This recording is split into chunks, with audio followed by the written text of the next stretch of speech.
with it. Yeah, thank you. Hey, everyone, and welcome to Chef AJ Live. I'm your host, Chef AJ, and this is where I introduce you to amazing people like you who are doing great things in the world that I think you should know about. Well, today is the first Monday of the month, which means it's time for Monday with Dr. John McDougall. Before I introduce him, I want to let you know that Dr. McDougall is part of the Vegan Health Bundle going on this week only.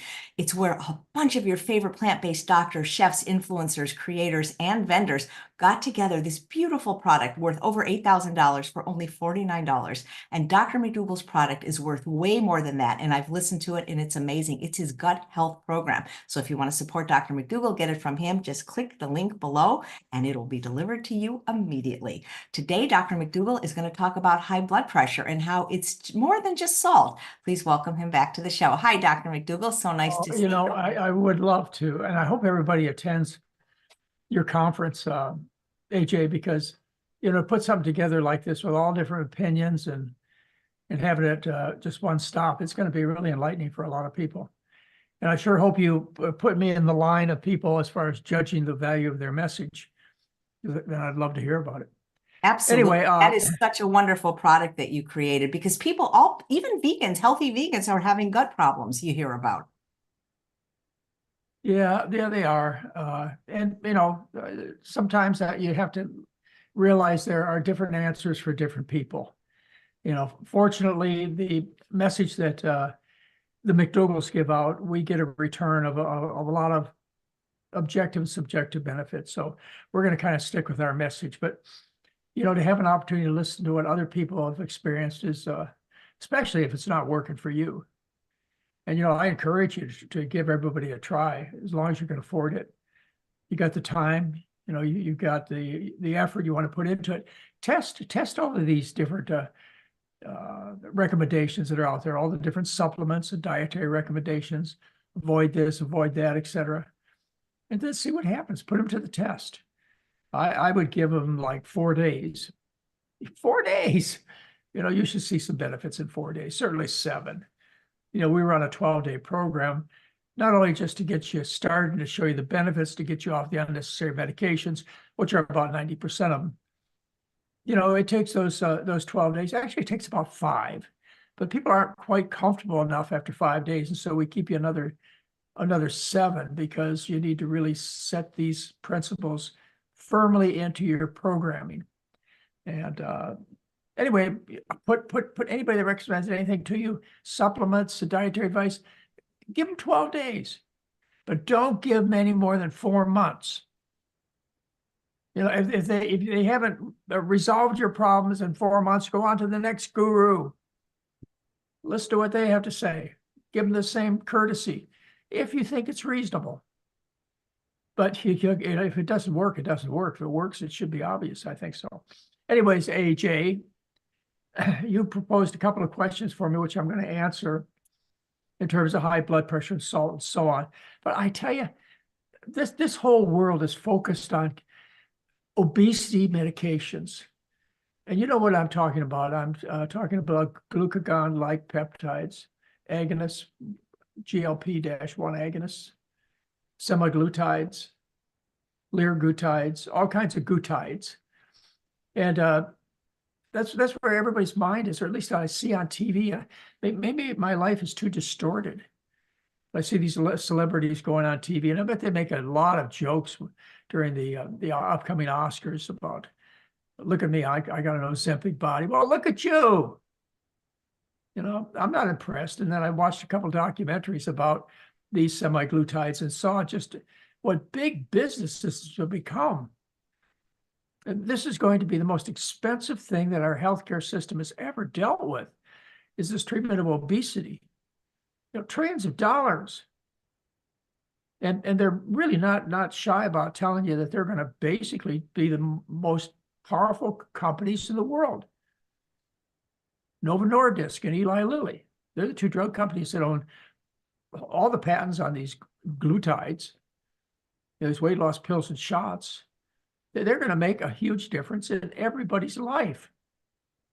It's a big deal. This is the biggest deal I've ever seen. AJ, I've been waiting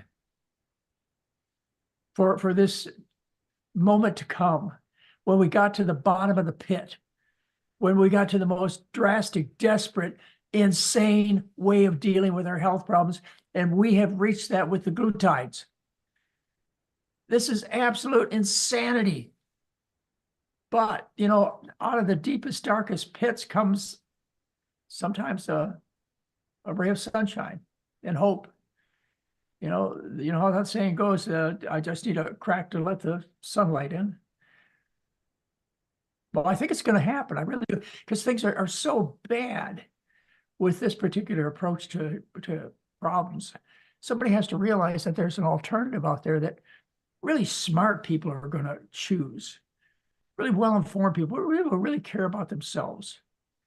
Which reminds me how I want to kind of start out this this presentation. Some of you know my history. I trained at the Queen's Medical Center in Honolulu, Hawaii, and then the John Burns School of Medicine. I became a board-certified internist, and I had a tough time, you know, because I was learning all these things, and I was suggesting these things to people and patients and fellow doctors and so on, and they really thought I was off base. You know, I remember one time going into a patient's room, and he just had a massive heart attack. His wife was there. He had 3 kids, I found out. And I said, look, you know, you already closed off 2 or 3 arteries. I said, you've got 1 more artery to your heart left. What are you going to do?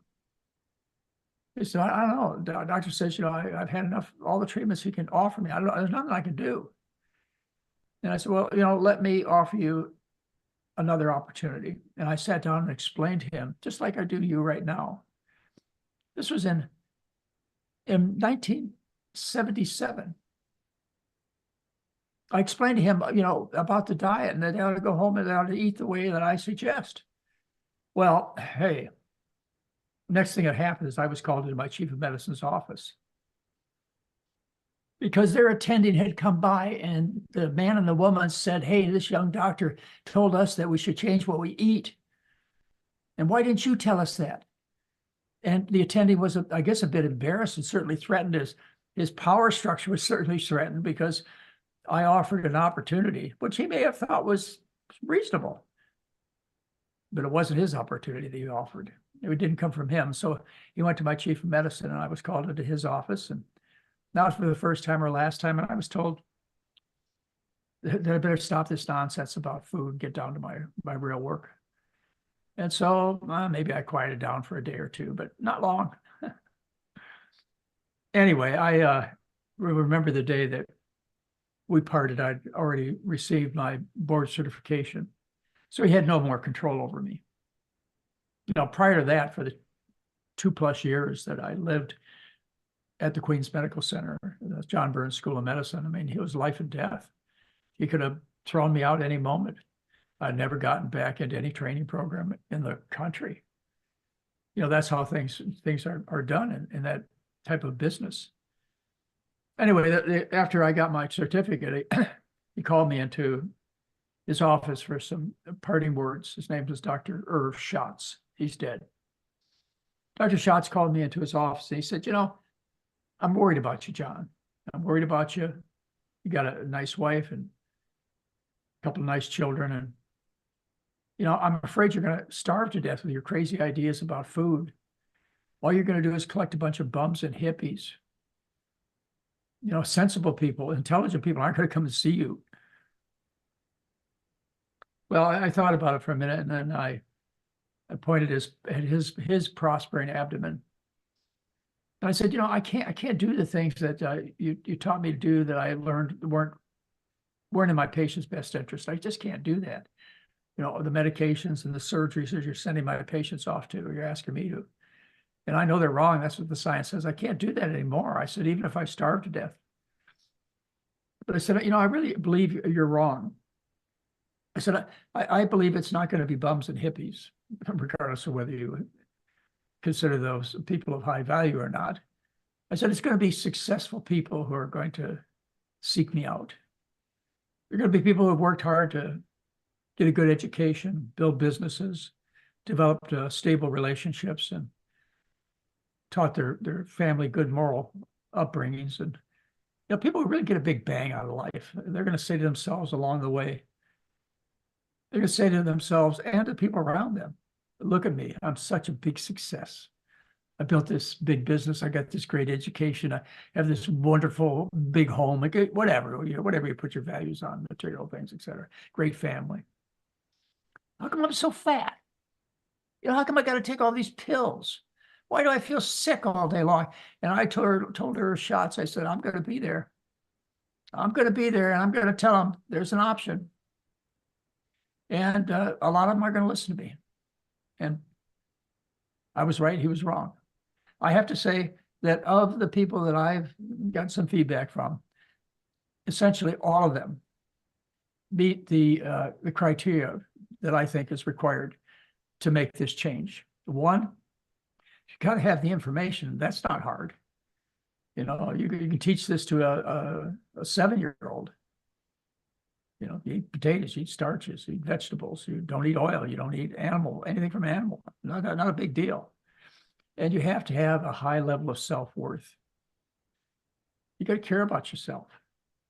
You know, you're the kind of person who has worked hard to get the kind of life you want, regardless of the monetary issues.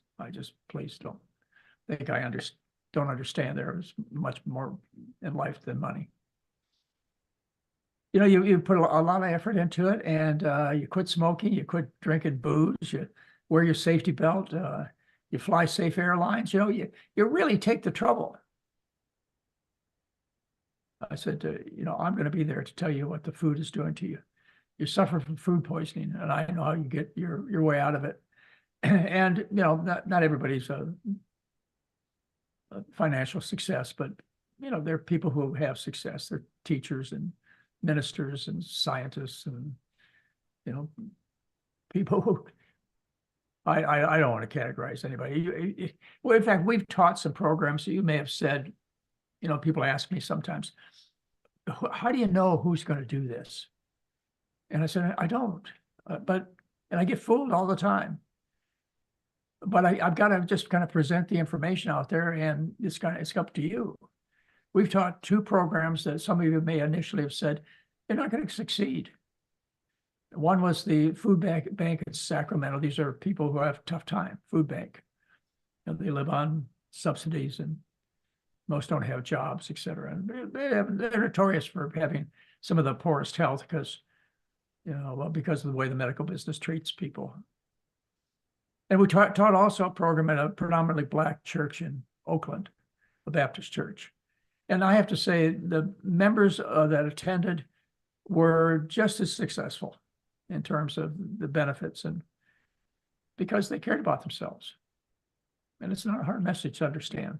Anyway, we're at a point in all of this has been going on in my life for 47 years, where I think probably the issue has come to a head where it's about to ready to pop. You know, Mary and I were discussing last night whether it's lightest just before the storm or just before dawn. I don't know, things are going to change. And I think this whole semaglutide thing is the focus. So what I want to do is I just want to take a minute to go, a couple of minutes, give me 5 minutes, just to humor me, because I think this is so important. And I want you to share with your friends and relatives. Yes, AJ. Dr. McDougall, I'm sorry to interrupt. If you could just move a couple of inches to your left so you could be more center for the people watching on Instagram. I'm so sorry. I didn't want to interrupt. This way? That's all right. Yeah. A little more. Yeah. Well, yeah. More towards Hawaii. Okay. Perfect. It takes a minute. No, I can always move this way. Yeah. Perfect. Dr. What? No. A little bit too far. Go where you were was great. Thank you, Dr. McDougall. All right. How's that? Nice. Yeah. Nice and centered. Thank you. Are you all set for the slideshow? Yes. Why not, right?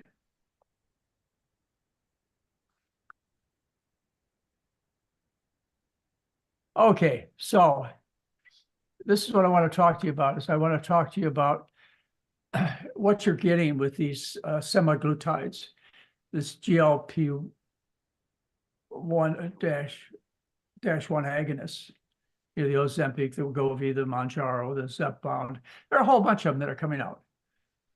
But again, you know, they're 2 major players. if you really have all the information, what would you be willing to pay the price? And particularly if you had a sensible, reasonable alternative, what would you choose? Well, many people would choose what they consider the easy way, which is to take the shot.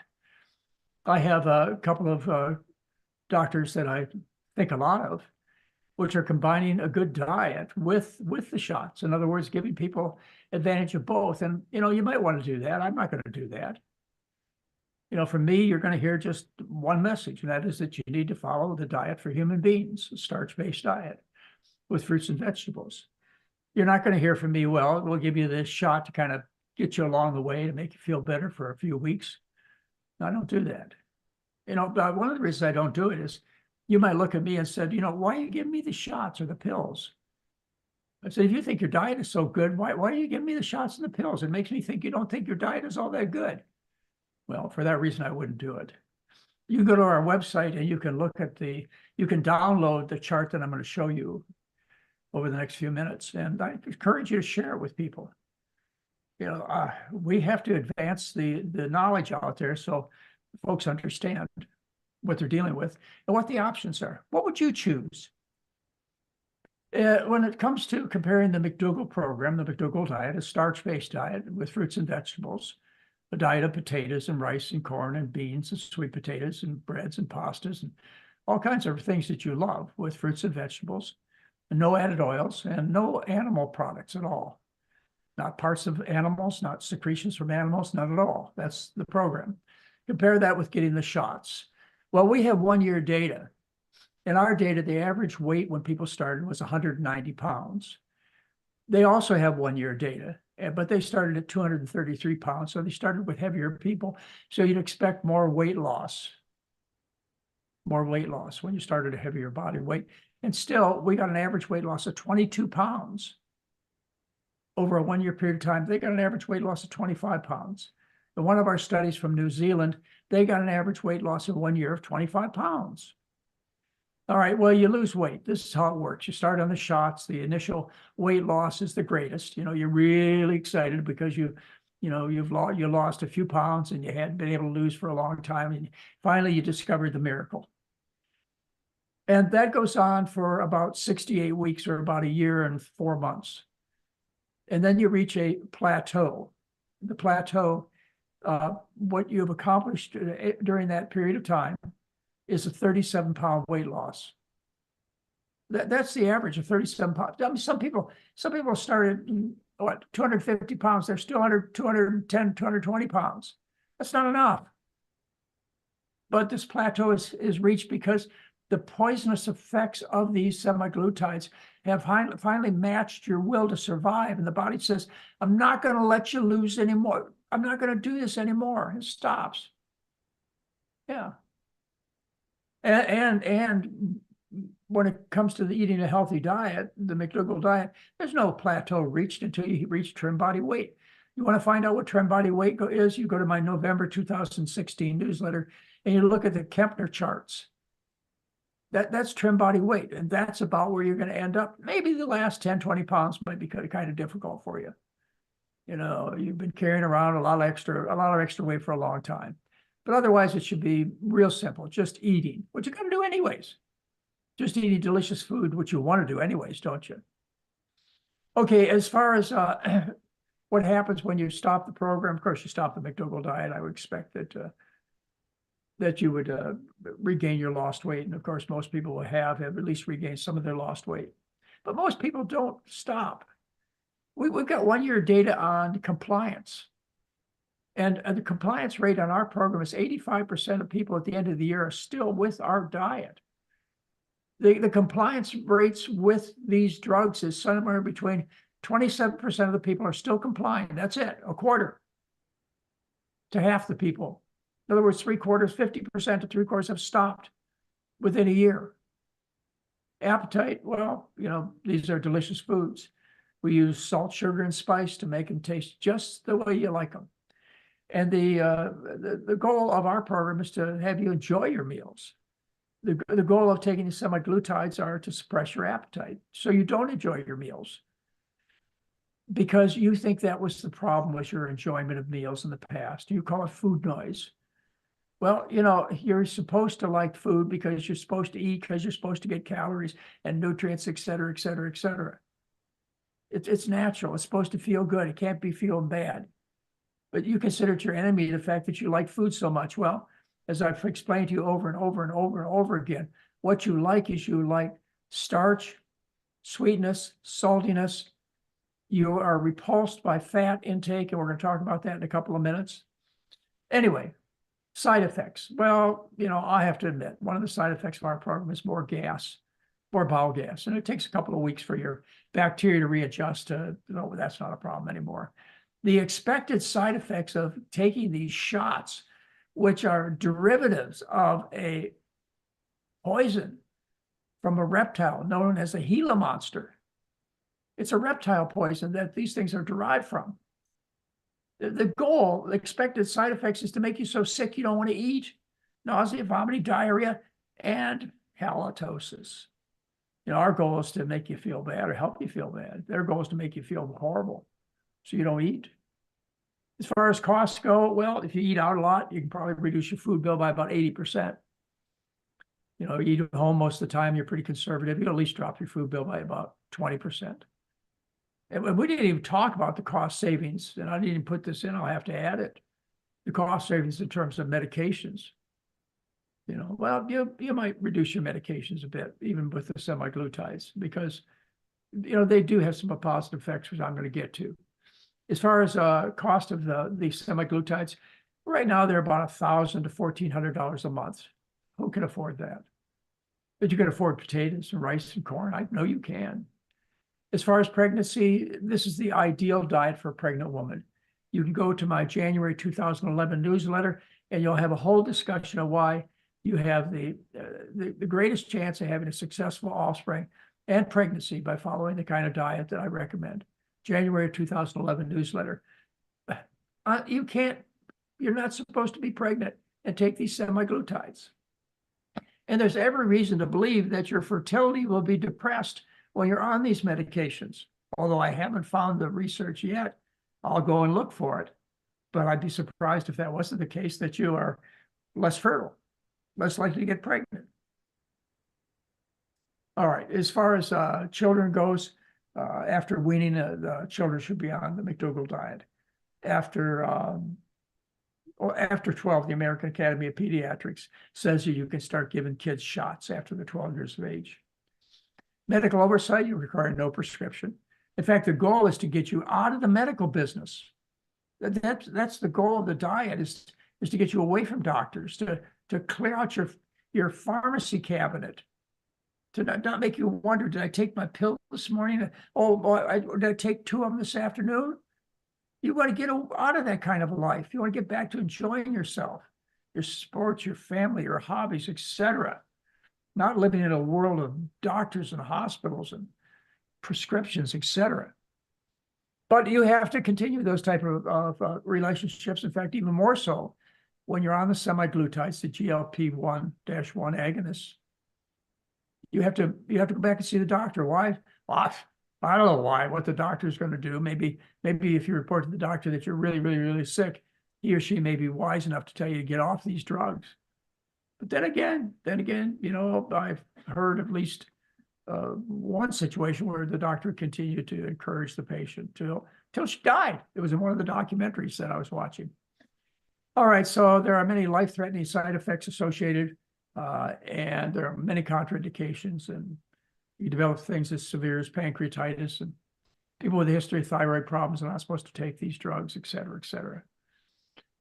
As far as comorbid conditions, maybe reduces them a bit when you're on the semaglutides because you're eating less food. So your diabetes is better, your risk of heart disease is better, but only because you've lost weight. That's it, just because you've lost weight. So there may be some improvement with the semaglutides, not much. But of course, the goal of our program, and with great success, is to get rid of these problems that you had when you were eating the Western diet. The diabetes goes away. Type 2, essentially 100% disappears. On and on and on. So, all right, let's get on here. So we're down to comorbid diseases. This past couple of weeks, I found research that shows that being on these programs decreases your bone density and your amount of muscle. So it increases your risk of falling. These drugs cause gastric retention. The goal of these drugs is to slow down your bowel motility. So you ask, how do they work? Or you read the description, how do they work? Well, they work by slowing gastric motility, the movement of food out of your stomach into your bowel. This is all slowed. The consequence is the food that is stalled, has been slowed, which remains in your stomach, rots, and then you have horrible bad breath. Probably a whole bunch of other consequences too, but they'll have to be reported. And this bowel slowing continues through the entire intestinal tract, so that you develop paralysis of the small bowel. And this is called an ileus. One of the documentaries I was watching, the man's wife died as a consequence of an ileus secondary to these drugs. All right, sex drive. Now, this ought to interest you. Your interest in sex, that's been documented, is diminished by going on these drugs. The kind of program I recommend to you is the kind of program that marathon and triathlon winners consume. What do you think that does to your sex life and your abilities in the bedroom? Well, think about that. And your interest in all things is depressed. Alcohol, cocaine, tobacco, caffeine, etc. And there may be some good things related to that. But, depressing the enjoyment in life is not something that I would look forward to. I discovered this past week that the companies, Eli Lilly and Novo Nordisk, they have bought up the delivery devices, the needles and syringes that you deliver this kind of drug in. They own the companies. And they also own 20 patents that won't run out until the year 2040. We have no patents on this food. And the delivery system for our treatment is a fork and spoon. Anyway, all the research is paid for by these two drug companies, whereas there have been thousands of doctors who've written on the benefits of a starch-based vegetarian, vegan type of diet program. Some advantages to both of our programs that you might consider is that people buy less food, they buy less medical care, they're less costly to transport on an airplane or a bus. So, there may be some redistribution of finances. Some people, that'll be a good thing. Other people, not add to their well-being as far as their finances are concerned. And a couple other things to think about is our program is planet friendly. Talk to you about how greenhouse gases are produced by the animal agriculture business. And all you do is reduce a little bit of the consumption of foods in general on these semaglutides. And we also have to deal with the animal cruelty issues. You just eat fewer animals. You just are cruel to fewer animals when you go on these drugs. Not a lot fewer, just a little bit fewer. And we don't know the long-term effects. Okay, this chart is available for you. You can download it from our website. I hope you found it worth your while, because I believe this is where we're going. We're gonna hit a point in our medical movement to where enough intelligent people stand up and said, I can't take it anymore. This is insanity. Of course, revolutions have been tried in the past.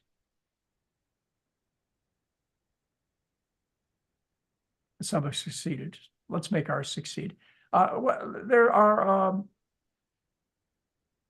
were some questions that came up about high blood pressure that I'd like to emphasize for you in the next couple of minutes, and then we can go on to questions. A couple articles that I became aware of, which explain to you that my conclusions that I've come to over the last almost 50 years are still solid. Nothing's really changed. The truth don't change.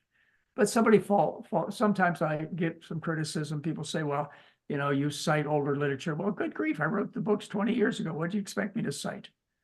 2024 references? Come on. Back to the Future, right? I can't read that far ahead. Anyway, what I like to do is I like to point out to you that, the things that I've been trying to share with you are not sole discoveries. Other people are discovering them too. And they're important. And the most important thing is that these discoveries get focused on improving your well-being. In other words, you need to know about this so that you can get the health you deserve. And so when a study comes up, for example, this one about the DASH diet and how the DASH diet helps high blood pressure even more than the Mediterranean diet, but it's not just the salt. Not just the salt. And also, Chef AJ asked me to explain something else, and that's an article that's been brought up several times about how salt promotes overconsumption of dietary fat in humans, and I'd like to talk to you about that. I'd like to talk to you about salt. But there are a lot of things about high blood pressure that I need to share with you, and they're in a lecture that is on YouTube. Just look up McDougall and hypertension. So let's talk about these things. Blood pressure goes up for the following reasons. If you get excited and your heart beats strong and fast, your blood pressure goes up, like if you drop a bowling ball on your foot. Or but there are all kinds of reasons you get excited and the pressure goes up. But that's just temporary, not associated with anything in terms of poor health. The other reason the pressure goes up is when you add more fluid to the system. And that's what you do when you eat a lot of salt. Salt drags water in to the blood vessel system. So your 60,000 miles of blood vessels, they're filled with more fluid. And when you fill an elastic system with more fluid, the pressure goes up. But the real issue here with high blood pressure has to do with what it's telling us about the condition of your cardiovascular system. It's a report on how sick your blood vessels are and your heart is. That's what your blood pressure is. And it's a reflection of something called peripheral resistance. Peripheral resistance is when you have a pump which squeezes and it pumps fluid into a system of, say, tubes. If that system is elastic and wide open, then the pump doesn't have to pump very hard. But if the system is in spasm and provides a lot of resistance, then to deliver the nutrients, the oxygen, to remove the waste, etc., you have to push harder and the pressure has to go up. So it's the condition of the arteries that the blood pressure reflects in this circumstance. And what we're looking at here is, if you start at the left, you start with healthy looking arteries, which are very elastic. There's not much resistance to flow. And then as time goes on and we continue to eat the Western diet, the artery walls get more diseased and the passages get more narrow. And the blood vessels, they stick together, or they have ruptures that occur in them and form blockages. You see that rupture there in that pustule? You finally get a whole bunch of blockages, a whole bunch of spasm, a whole bunch of sludged blood. You have this tremendous increase in peripheral resistance. It tells you the arteries are sick. But they're not so sick that well, let me just put it this way, which is the perspective I'm going to go on to right now. It's not the elevated blood pressure you need to worry about and fix, because the benefits are tiny at most. It's the sick arteries that you have to fix, because healthy arteries don't break. And one example is research done on weightlifters. When weightlifters lift these heavy dumbbells, the pressure goes up, as you can imagine.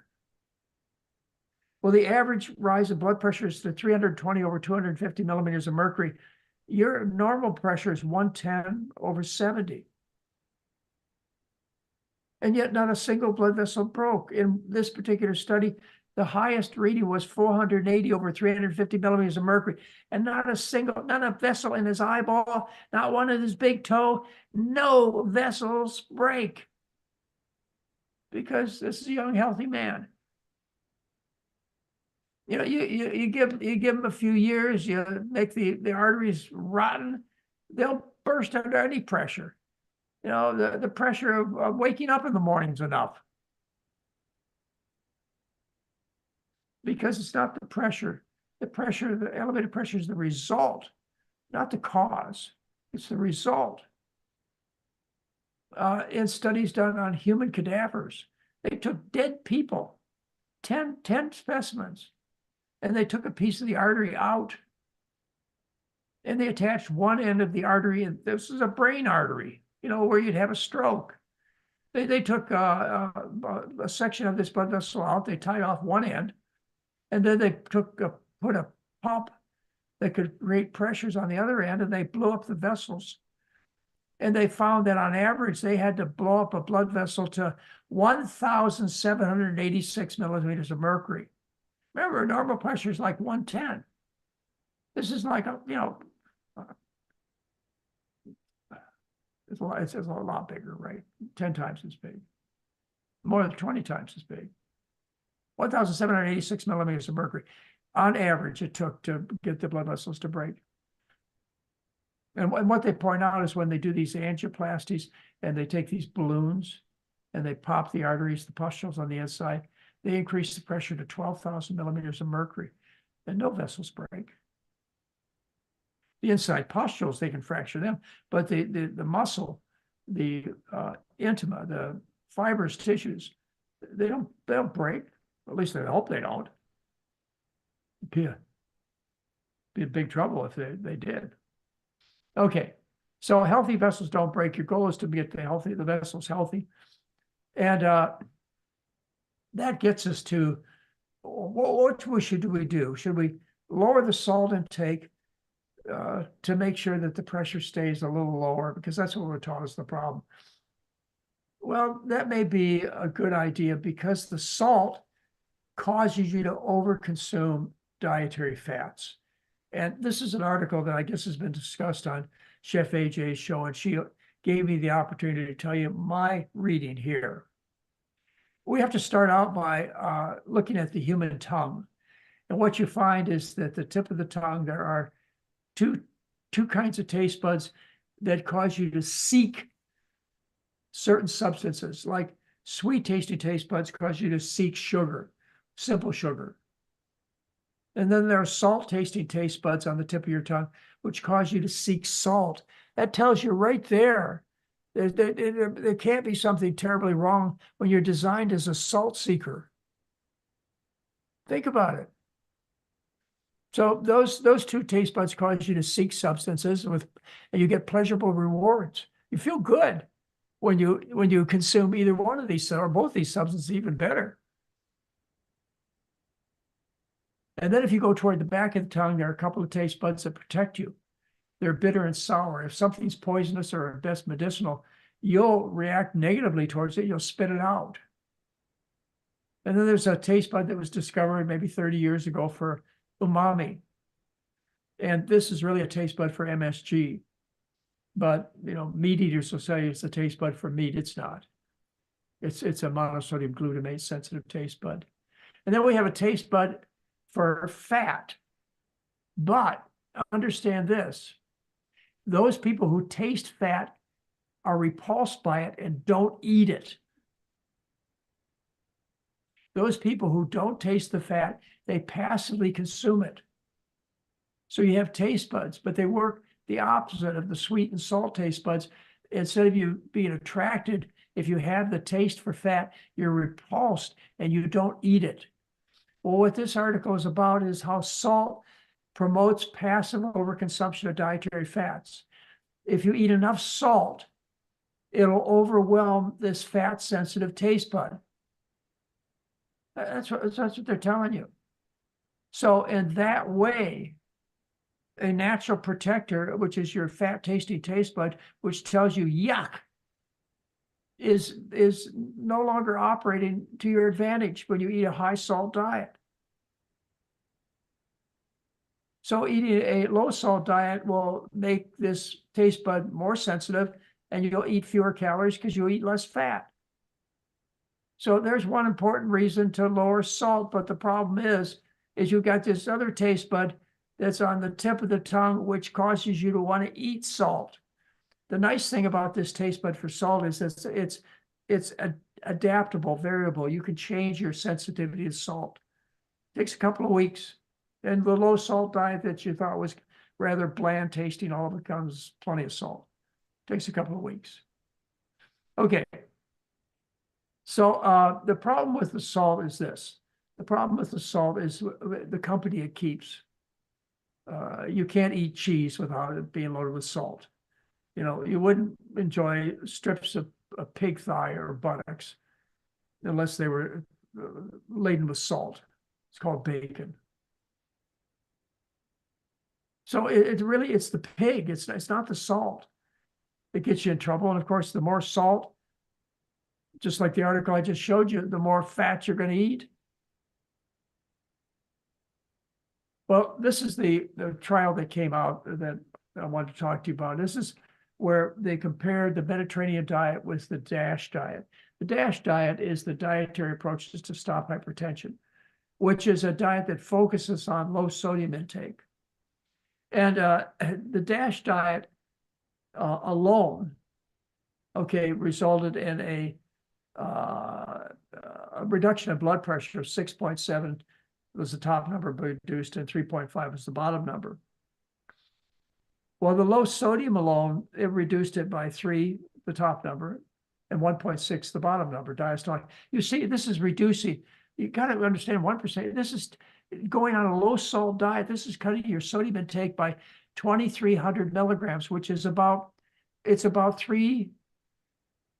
teaspoon and a half of salt.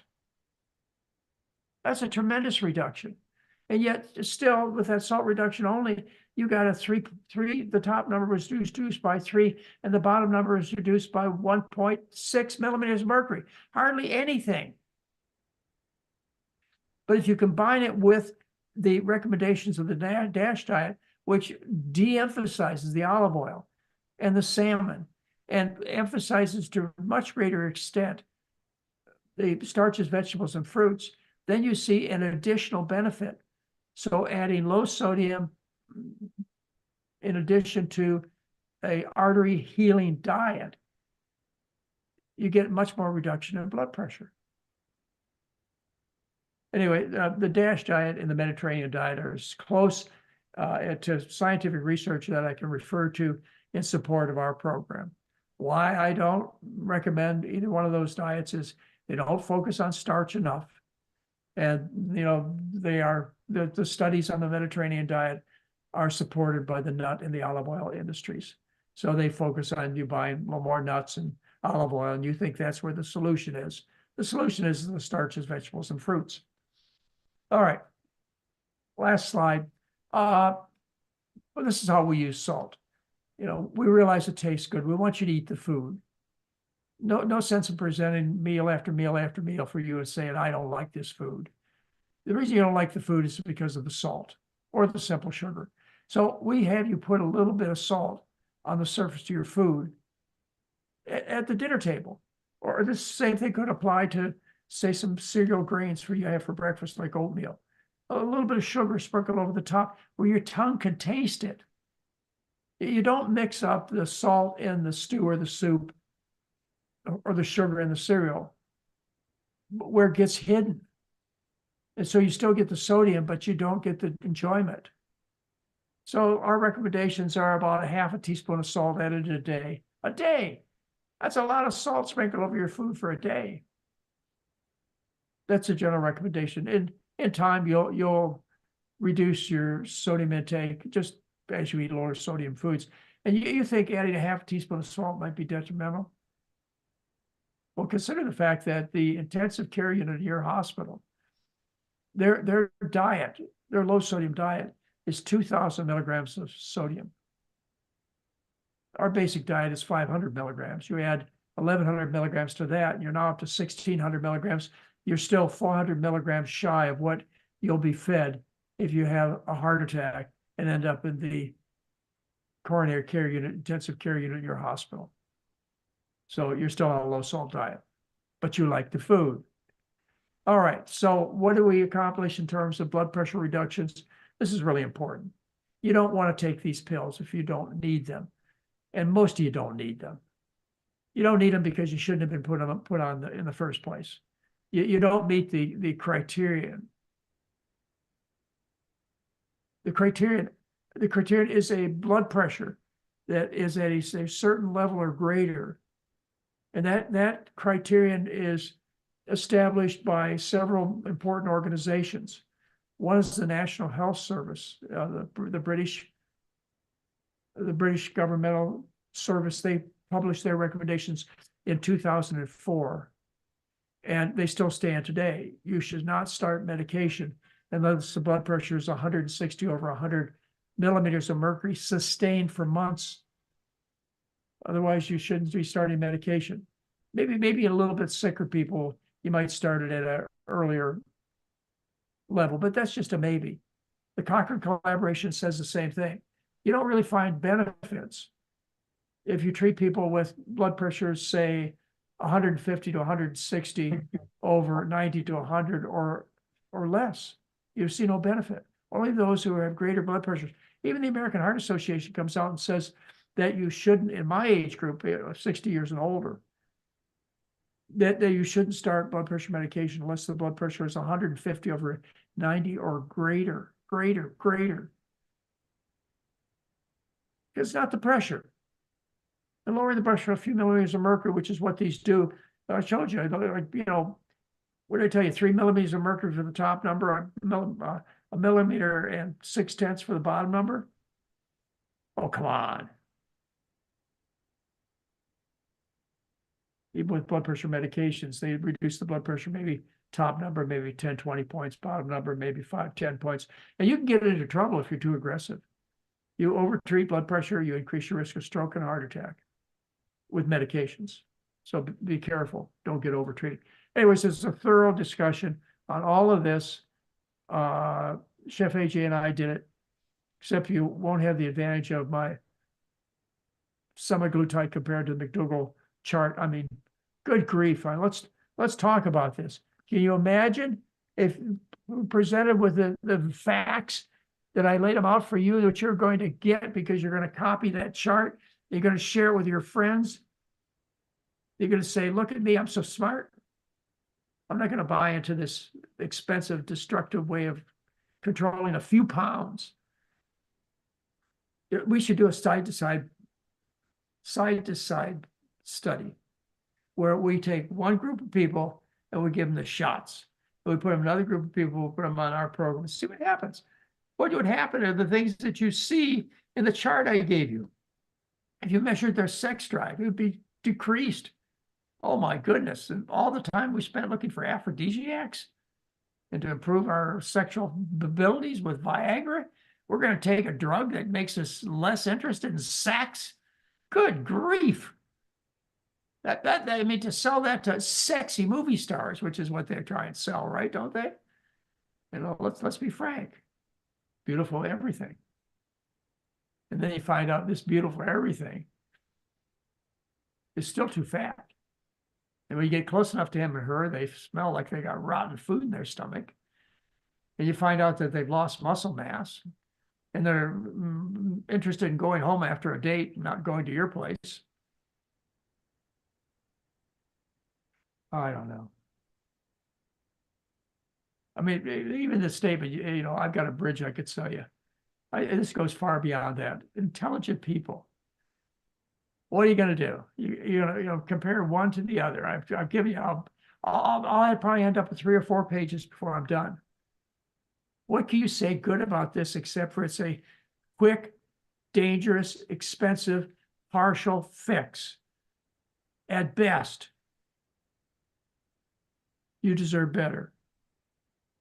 You deserve your health and your personal appearance to be as optimal as possible and to function as long as you possibly can and to be as productive a citizen as you can be.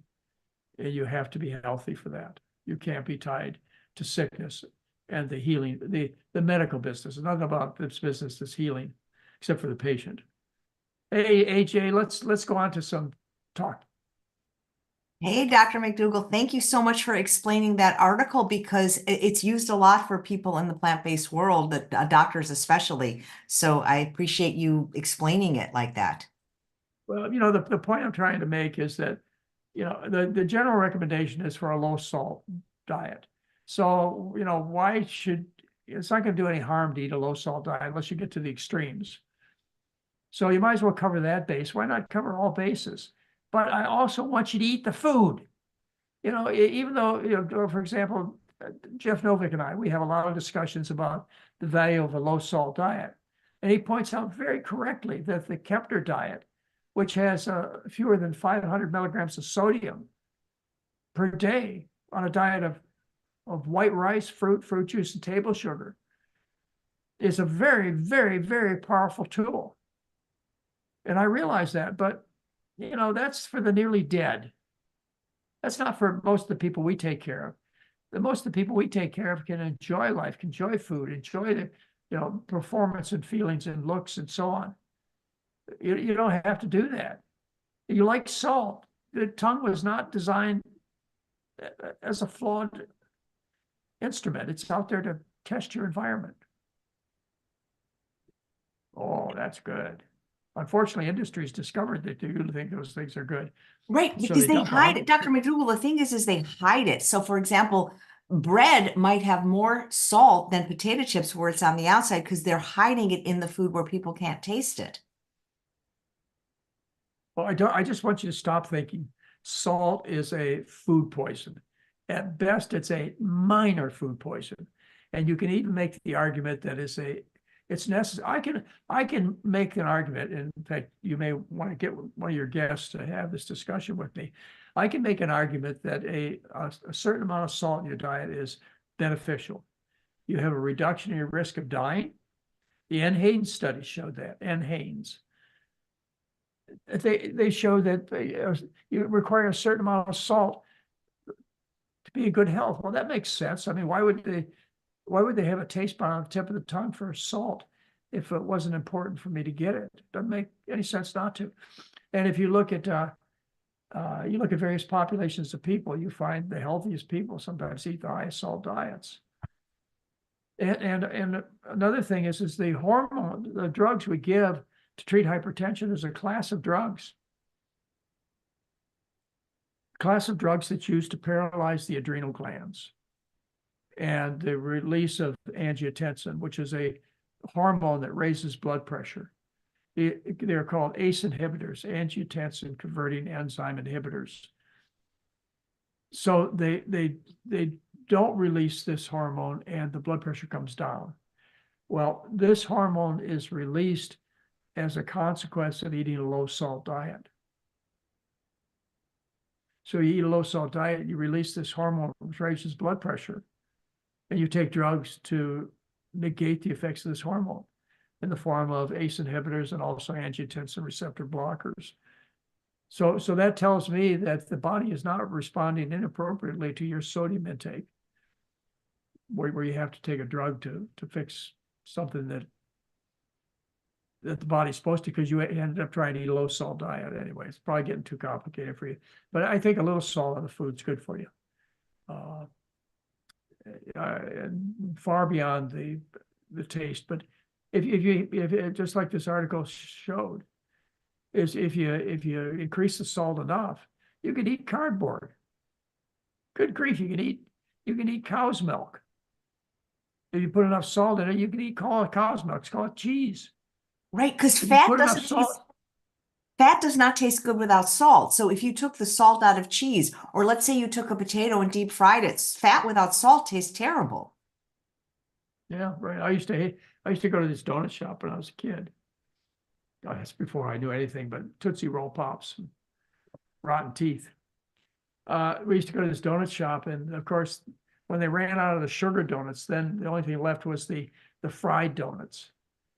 Oh, come on, guys. Listen, ladies and gentlemen, if you've ever tried fried donuts, you would have to develop a taste for them, especially if there was the sugar-coated donut sitting next to them, which all they had to do was just take the fried donut, dump it in the sugar, and I just have been fine. Yeah, you're right. Grease doesn't taste good. and I've explained to you why they use oil in food. It's cheap calories. Good Lord, we don't need more fat calories. The other thing is it serves as a vehicle to get the things that we like to stick to our foods. Salt gets oils get the salt to stick to the French fries and potato chips. Oil gets the sugar to stick to the donuts. Well, there are other ways to get these substances to stick to your food. Oil is used to get the spices to stick to your salad leaves. There are other ways to get these enjoyable parts of your meal, the salt, sugar, and spice, to stick to your food. Safe ways. And that, of course, is the kind of low-fat cooking, kitchen recommendations that we provide. Want to take a few questions, Dr. McDougall? Yeah, I would be happy to, sure. Thank you. Well, we have a few that were sent in advance that are not on this topic, but let's get to the ones in the chat that are. And so Matthew is asking, I saw it about, what about hypothyroidism coming from no iodine in a plant-based diet without salt? Oh, well, that's a long story, but I'll be glad to go into it with you.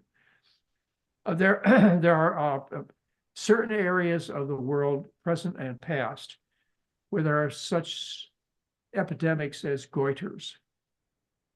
There was one in the Great Lakes area, Michigan, Wisconsin, Dakotas, etc., in the 1920s. And it was due to the lack of iodine in the soil. Somewhere between 20 and 40% of people back then had swellings in their neck due to goiters, which were enlargements of the thyroid gland to try and compensate for the lack of iodine. Because there wasn't enough iodine in the food, there was an inadequate production of thyroid hormone. So the body tried to make the thyroid gland produce more thyroid hormone by forcing its activity through thyroid stimulating hormone. And as a result, you grew nodules. And also studies on children back in that time showed serious mental handicaps, deficiencies in these kids because of the lack of iodine. So the response is to put iodine in the diet. And the way they did that is they added iodine to Morton's table salt. And that wiped out the goiters in the United States. But you still have goiter belts in Africa. And the way they treat them in Africa is they take an oil solution and they inject it into these people, oil iodine containing solution. But the oil deposits let iodine out slowly over months or years. That's the way they treat it in Africa. It's not really a problem if you eat food from other areas besides just your local area. If you eat all your food from, say, 25 miles from your village, your hut, then you might run into a problem of iodine deficiency if the soils don't contain iodine.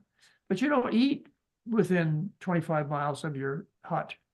You eat corn from Nebraska and apples from Washington and potatoes from Idaho and lettuce from California. You eat foods that are grown in all kinds of mineral-rich soils. The minerals are in the ground, okay? They're in the ground. No animal eats ground. The way the minerals get into people and other animals is through watery solutions in the ground. They dissolve in watery solutions. They're taken up by the roots of plants.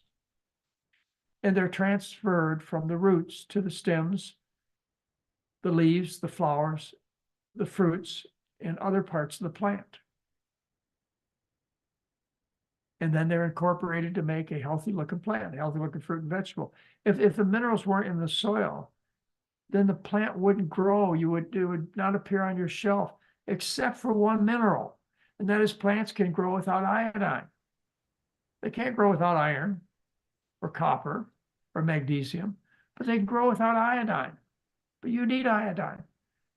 But you eat food from many soils that have plenty of iodine. I've never seen goiters. I haven't seen a goiter in my whole career. I read about them. That's interesting. This is Carrie Should you asking. eat more than salt for that reason? Well, that's interesting because there's a question from Carrie, a live viewer, about the type of salt. She's saying, my husband is addicted to salt, but he's convinced that Himalayan sea salt is okay to use. Is Himalayan sea salt better than regular table salt? Not that I'm aware of. You know, salt, whether it's Hawaiian sea salt, it's all sea salt. You know, even the Morton salt came from seas that were covering the dry land, you know, hundreds of thousands of years ago. You know, that's where the salt deposits were laid down from the ocean waters. So even Morton salt comes from the sea, but a long time ago. So did the Himalayan salt, so did the Hawaiian salt. So they just have a few different minerals in them, in addition to sodium chloride, and so that those different minerals changes the way the salt looks. Are you deficient in those minerals? Not likely. It'll be extremely rare for you to have a problem that you suffer from fixed by eating Himalayan salt. I can't imagine. I don't think you have that kind of mineral deficiency. But, you know, it's probably easier to change from white salt to Himalayan salt than it would be to give up your double cheeseburgers. What do you think? It's more expensive. Celtic sea salt and Himalayan pink salt and black salt, all the fancy salts are more expensive. Well, you know, they're kind of new age, you know, we went through that phase for a while, AJ, but you're not going to solve your health problems by switching your brands of salt. It's a bigger problem than that. It's called food poisoning, and it's due to eating animal parts and animal secretions, and due to eating free oil, which is oil taken out of the plant, like corn oil or olive oil. Yeah. So that's why people are sick.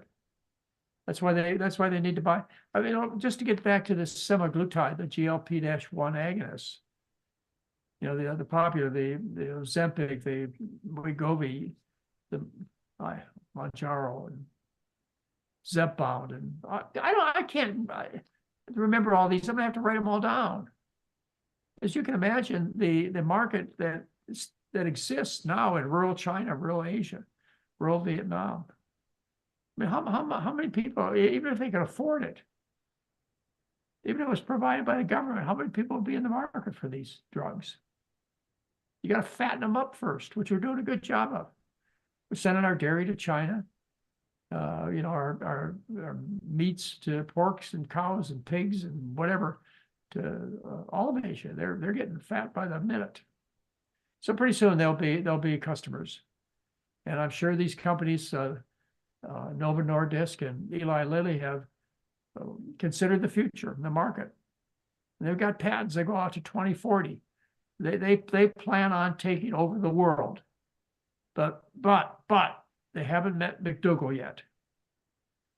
That's really all I got to say to them. So let's just kind of throw it in their face and say, you know, this is not the poor man's Ozempic. That's not the way you want to market it and sell it. You want to sell it as the smart person's Ozempic.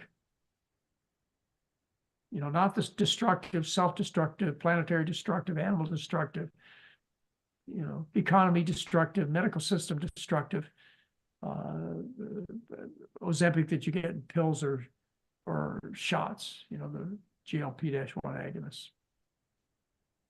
You know, we got a whole nother product, just happens to be one that gives you everything you're looking for from the shots, and far more enjoyment of your food, of your life, everything about your life.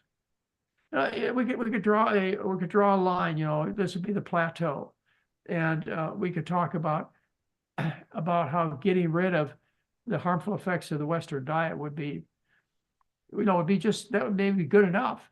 But the kind of diet that we recommend is so enhancing, well above just getting rid of the bad foods. You know, your skin clears up. You don't have oily skin and acne anymore. You know, you smell better. You're better able to win an event or just to keep up with your 2-year-old. This is health and appearance enhancing. to take the approach that we teach. And it's in stark stand against the drugs, point by point. Download the chart, share it with people, see what they think. I don't know, maybe you're not as overcome by what's happening in the world of obesity as I am. Would you ever think that these drugs are a good idea in certain cases for people that are so diabetic or so sick they need to get the weight off right away and then they switch to your diet? Or is it just a hard no matter what? Well, I can't, there's always exceptions, AJ. But as far as the general dieter goes, I hate to be known as a person who recommends a good diet and drugs. Same thing when I give out cholesterol lowering medication, which I do, by the way. I give out statin drugs in really sick people. I think to myself when I hand them a prescription for Lipitor or one other drug, that they're thinking, well, McDougall, if you really believed in your diet, you wouldn't be giving me a prescription. And I feel the same thing about the Ozempic, or if you really believed in me, when it comes to the Ozempic semaglutide type of concern, I would maybe be an insult to the patient. That may be the best way to look at it, AJ, is that if I gave out prescriptions, I would think that you're too lazy. You're too disinterested in yourself. You're too ignorant to understand this message. So here I'm going to give you the drug too, because I think you're just barely smart enough to shoot yourself in the abdomen once or twice a week. No, I think it'd be insulting to the patient to prescribe these medications, to have somebody come in and say, well, you could take these shots and pills that make you throw up, cost you $17,000, you'll lose 37 pounds. It's bad for the planet, bad for animals, lose muscle mass, lose your sex drive, lose your bone mass, increase your risk of falling, increase your risk of diseases, etc. You could do that, or you could eat potatoes and rice and corn. Dr. McDougall, I never asked you this, but how do you feel about gastric bypass surgery? Do you think it's better or worse than these weight loss drugs? Would you ever recommend that? And have you had patients on your program that have had it? Yeah, I have patients that have had it, when I was a sugar plantation doctor, one of our sugar plantation young boy, he must have been 14. He went to Honolulu, had gastric bypass, and he lost the weight for a while. Would I ever recommend it? I don't know. I would hope that I would convince the person to go in a better direction, rather than taking something so drastic, where you have the bariatric surgery, the stomach, they cut 80% of your stomach off, or they make it so that your food doesn't go through your small intestine anymore. You're still in pain and hunger. That hasn't changed. You're still starving. Every moment is the thought of food. It's just you can't eat it anymore without it passing right through you, undigested. You're still in pain, it's suffering. So no, I would certainly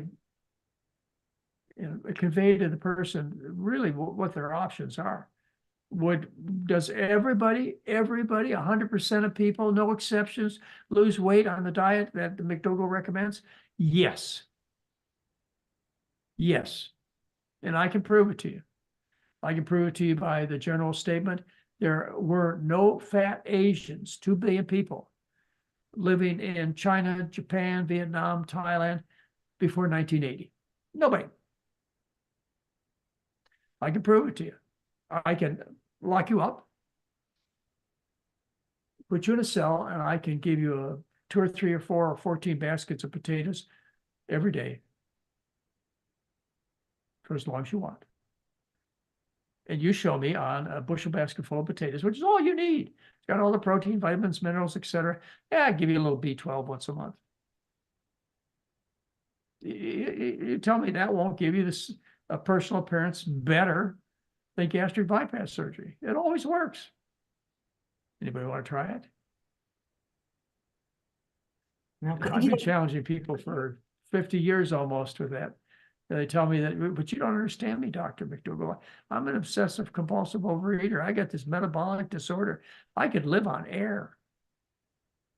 And that goes to the whole discussion about a breatharian, which we can get into if you want. But in that documentary you were talking about, I was only able to access part of it, but one of the people were saying that they had gastric bypass and it stopped working. So how does it stop working, gastric bypass? well, the people figure ways to get around it. Like, for example, if you throw away 80% of your stomach, then you quickly figure out if you blend the food, then you could still get enough calories to keep yourself fat. That's one of the tricks people use. And they, quickly figure out, the higher calorie density foods. That's how they get around it. They just grind up their food. It's one way to do it. Eat higher oil, higher sugar items. Al Roark, the NBC weatherman, I gave an example when I gave the slideshow for you a few months back about obesity, which you can find on the website or on YouTube. You just look up McDougall and weight loss or hunger. And I gave him as an example, Al Roker.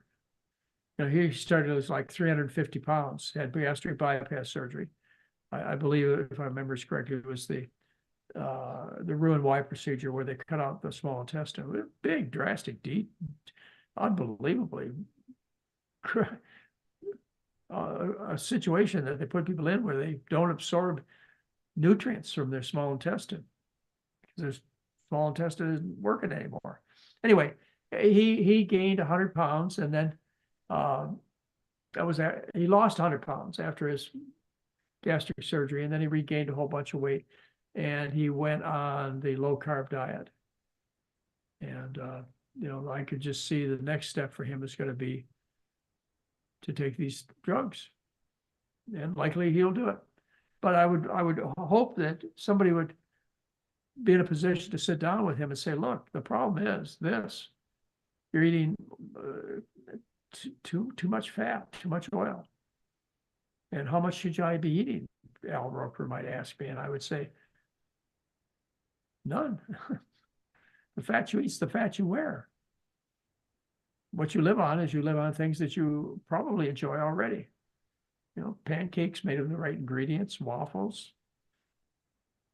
Mary used to make this really, really good pancake. She would have to tell you about how she made it. And we'd put a bean mixture over for breakfast. And we ate that for a long time.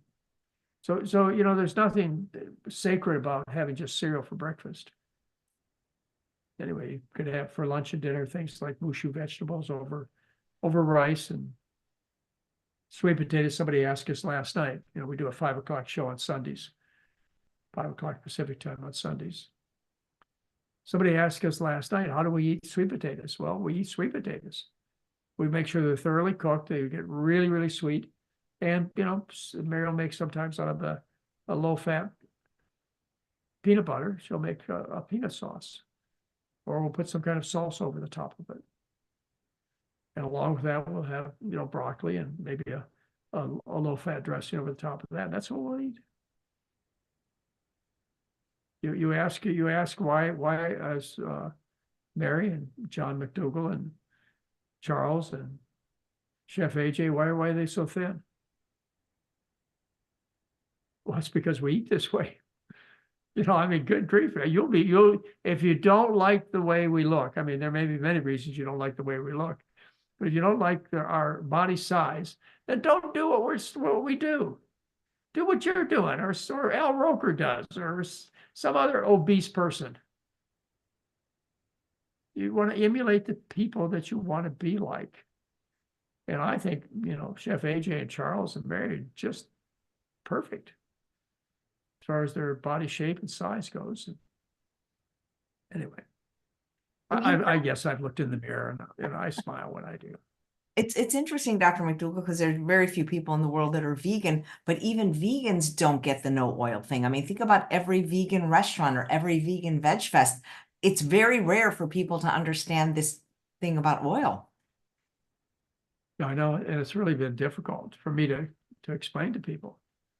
And I have tried for 47 years to try and tell people that one of my mentors, somebody who I don't give enough credit to, but certainly deserves more credit, was Nathan Pritikin.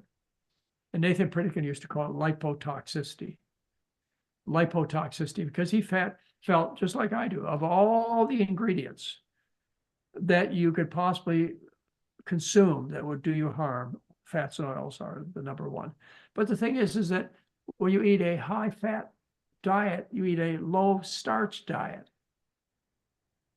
And, they're kind of like a teeter-totter. If you eat a high fat, then you don't have any room for carbohydrates. You eat a low fat, you got plenty of room for carbohydrates. So, it's not like you can do both. Well, you can, but it's kind of like they go together.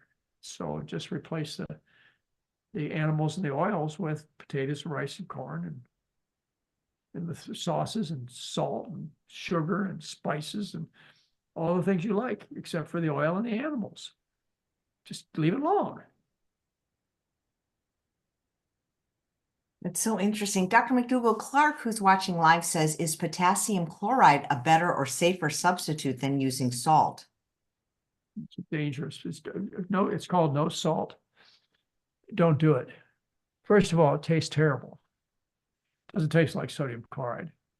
It's got kind of a burning, stinging type taste to it. It's been probably 40 years since I've tasted it, but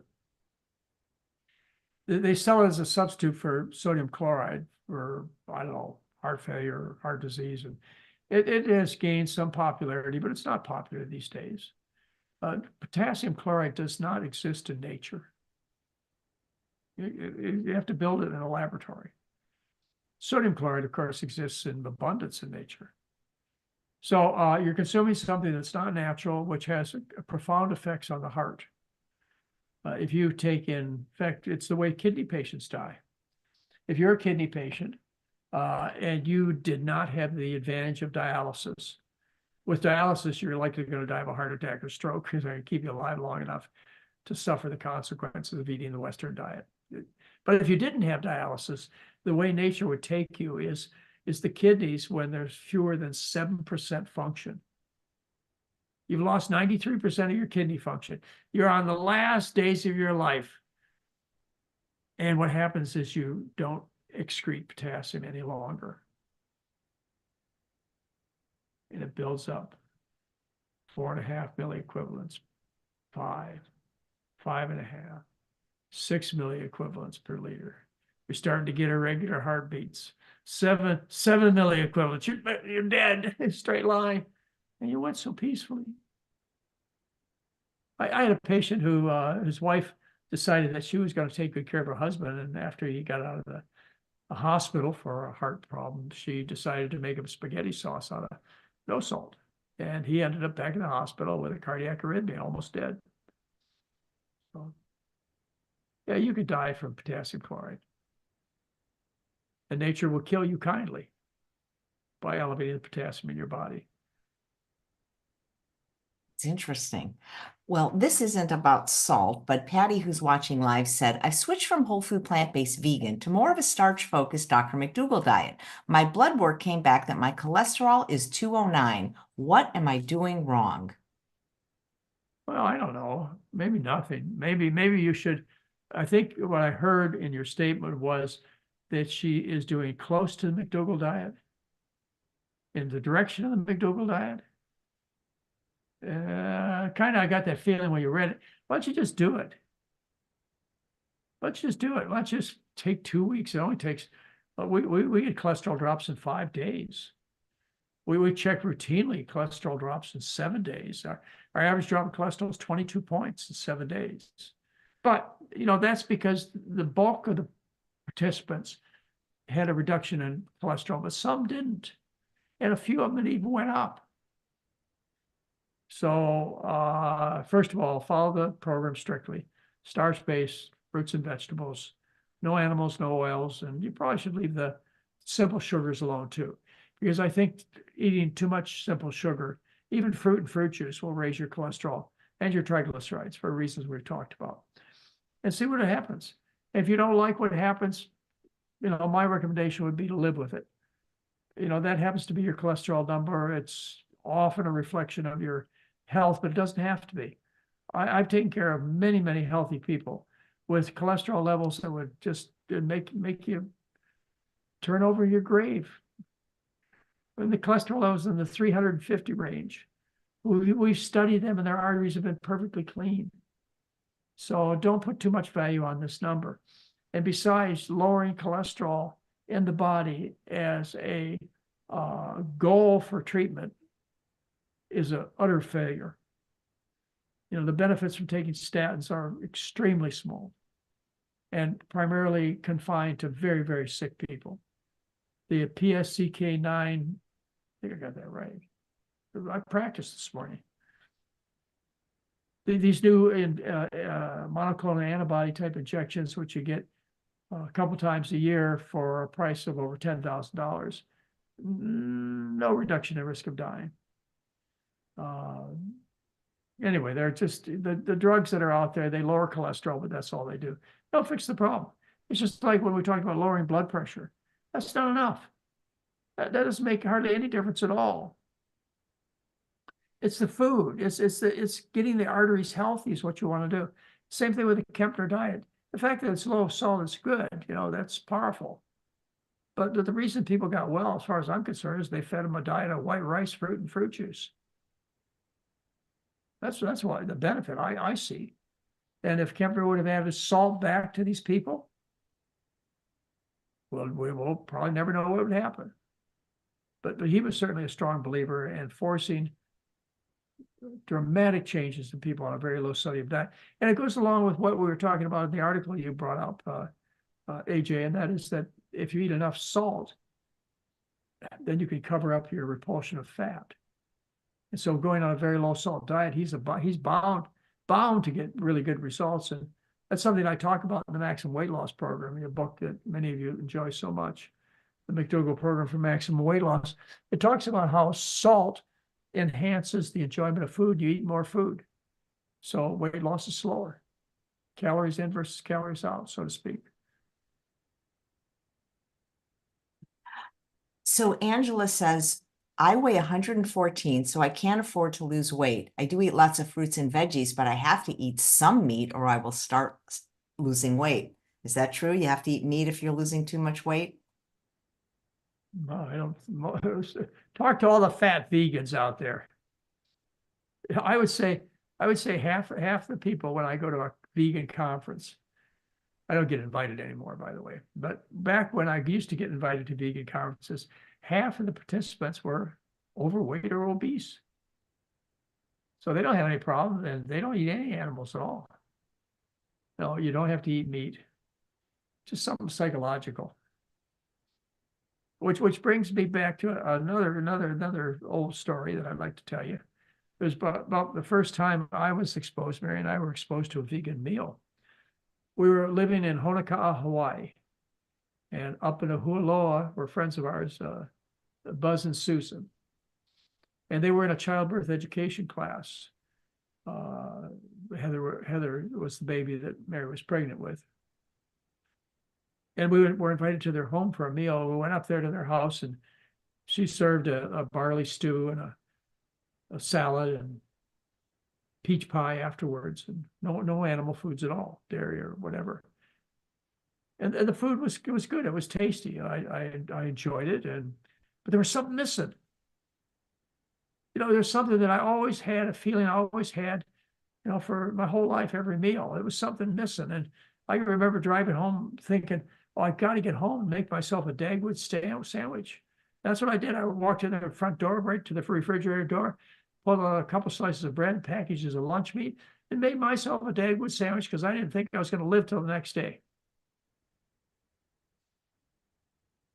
Change sometimes is difficult, but afterwards we want to look back and say, I wish I had done this a long time ago. You will not lose weight if you give up meat. Now, if your meals don't taste familiar, then you probably won't eat them. If you're not ready to change, then you probably won't do it. But we're here. Okay. Oh, This is just a question from a viewer named Keisha. You don't have to talk about this today, but she's saying, would Dr. McDougall ever do a presentation on sleep aids like teas with melatonin, chamomile, lavender, rooibos, skullcap, valerian, catnip, etc.? She's just asking if you would ever do a presentation on that. Nope. No, let me tell you why. It's because it's been something of great interest to me my whole life. You know, I can recall the first night I stayed up all night. I was only 5 years old. Didn't sleep the whole night. And since my early years, sleeping has been something I've dealt with sometimes in destructive ways and sometimes in more constructive ways. The destructive ways have been consuming alcohol to sleep, occasionally taking sleeping pills to sleep. Those are destructive ways. I've tried other ways. I tried the natural things like valerian, the herbal root. Never worked. Melatonin, same thing. I'd love to have had something natural, simple, with very little hangover, even though many people who take melatonin do notice a hangover. I've never found them of any benefit at all. So, what I've had to learn the hard way over the years is that I'm a person who needs, say, 6 hours sleep a night. And if I try and get more sleep than that, then I end up suffering from insomnia. My 6 hours, by the time the rest of the evening comes along, the next evening, I'm tired. I'm ready to sleep another 5, 6 hours. But if I sleep like 10 hours some night, or the 2 nights in a row, then my batteries are all charged. I'm ready to go up all night, and I don't sleep. So, I've kind of adjusted to that's my pattern, which fits with the healthiest sleep pattern. The healthiest, longest lifespans are associated with people who get 6 to 7 hours of sleep at night. So I think you have to reach a understanding of how much sleep you need. It's a practice called sleep hygiene. Long before I was around, this was practiced. And what they would do is take people and start out by asking them, how much time do you spend in bed at night? Well, 8 hours. Okay. How much of that time do you spend sleeping? Well, 4 hours. Okay. I don't want you to get in bed, or I want you to set your alarm so that you only are in bed for 4 hours. Don't be in bed the rest of the time.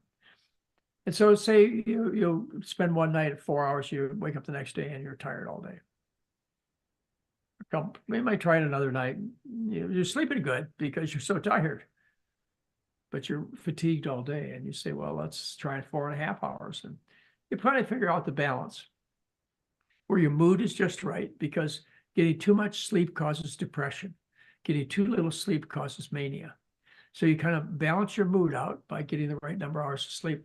And you also don't get too much sleep so that you can't sleep the next night.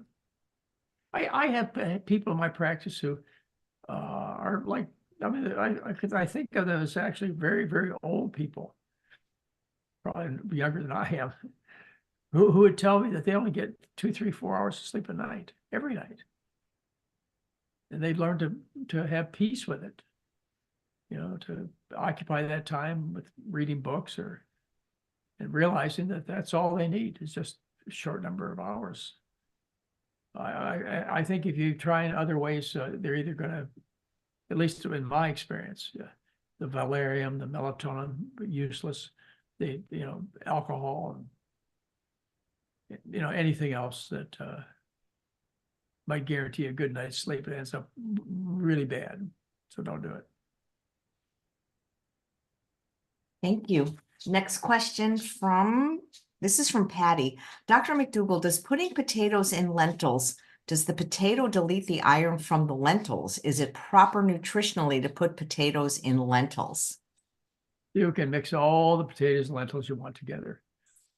But see, I would think people would say, well, then you get all complete protein. And then you obviously have a high protein diet because of the lentils. Well, both of those statements are nonsense, because either potatoes or lentils have a full complement of the amino acids and have more than enough protein you'd ever need. In fact, 3, 4, 5 times as much protein as you'd need. So potatoes are 10% protein, lentils are 28% protein, just to give you an idea. No, I can't think of any reason you wouldn't want to mix the two together. Sounds like a good dish. Throw in a few vegetables, favorite spices, maybe a little whole wheat bread. Ooh, sounds like last night's dinner. That sounds good. Let's see. Go back to the chat for questions. This is a question on something let's see. It was something called lipase or something. Sorry, my track goes really quickly. Too many questions when we get you on. Oh, okay, I'll go to this one from Instagram. Mickey says, I'm so confused. Carbs or no carbs for someone with a high A1C? Well, you need to start by watching the lecture that Chef AJ and I gave, which is on YouTube on diabetes. The way you find it is you put in McDougall and diabetes. And that way it'll explain to you some important things to know. There are two extremes of diabetes. One is type 2, where you make loads of insulin. It's just the insulin doesn't work at the cellular level. And type 1, where you don't produce very much insulin or not enough to keep you alive. And that's because the pancreas is damaged. Pancreas is the organ that produces insulin.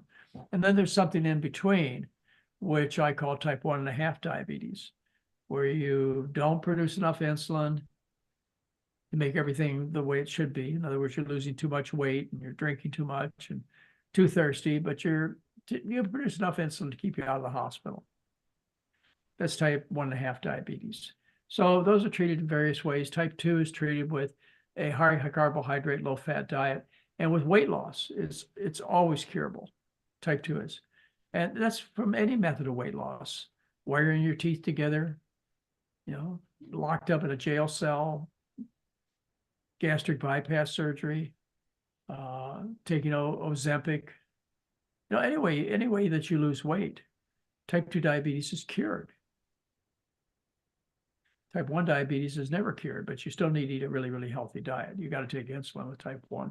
And type 1.5, it's just kind of you give a little insulin if you need to.